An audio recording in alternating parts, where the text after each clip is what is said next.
Hey guys, how's it going? So in light of the apocalypse and all that's been going on lately, I've went out the last couple days to try to be able to put together for you an apocalypse survival guide. Today we're going to be going over a little bit of characters and the roles you guys can play in the apocalypse happening now. So as far as character classes go, there's quite a few to choose from. I myself have chosen main character. For that, you're going to want to get a vest. It's essential. I'm not exactly sure why, but having a vest is one of the most important aspects of playing a main character role in the apocalypse.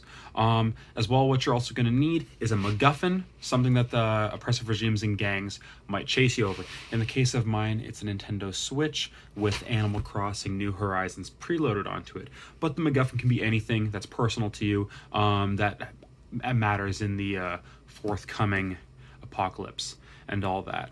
Now, main character has a ton of benefits. One is your luck is insanely high. You'll probably never be killed by a random event, but you are regularly being pursued by the oppressive regime, and through your travels, you are going to come in contact with a lot of rival gangs.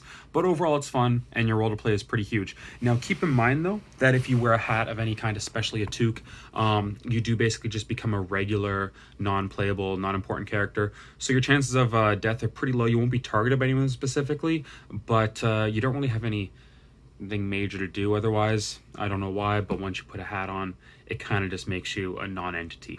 Another fun class to play is a biker gang. So what you're going to want to do with that is you're going to get a leather jacket of some kind, rip off one of the arms.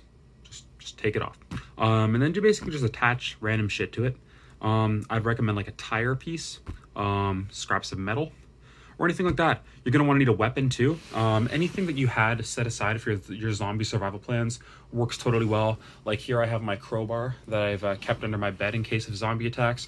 Or I got a field hockey stick as well. Totally works well alongside like a baseball bat or anything like that. I do recommend jazzing it up a little bit with nails, razor blades, or barbed wire, anything like that to kind of make it interesting. That's truly essential. Now you can see my crowbar here is kind of new. I would recommend you get yours a little bit rusted so it kind of looks like you've been a part of the gang for a while. Makes you overall more intimidating. Another fun class you can play I would recommend is Oppressive Regime. As mentioned earlier, what you're going to want to do is dress in all black. Think as neo-noir as cyberpunk as possible.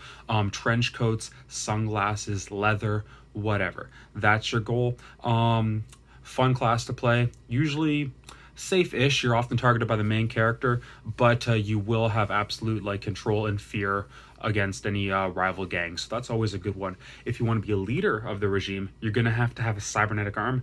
Do highly recommend that. 2 if possible, but 1 is entry level in my opinion. So those are some fun roles you can play. Now girls have a couple different rules and a couple extra special classes they can play. So if you want to be a main character, ladies, you do need a bow and arrow. You need to be fairly proficient with the bow and arrow. I know that's not entirely equal, as a vest is the only prerequisite for boys, but equality is sadly not there yet, and a bow and arrow is a necessity if you want to be a main character in the post-apocalypse. You also should have 2 love interests. One is a guy who's brooding, fairly handsome, but overall just kind of a little bit rude and stoic. The other guy is obviously a nice, supportive, good friend, but one you're not really sure you'd consider, but will probably inevitably end up with anyway. You can also go with the Dirt Witch class, which is a lot of fun. Basically, you wear some tattered rags, do your makeup like Helena Bonham Carter, and you talk about the forthcoming prophecy. Doesn't really matter what it is, but that's what you're going to ramble on about. The energy you're going for is mostly Cheryl Blossom from Riverdale on just a bit of meth. And that's kind of what you're going for. These are just some of the classes you can play as, guys, in the forthcoming apocalypse. Figure out which one works out best for you. And next time, we're going to talk a little bit about currency. Thank you. Stay tuned.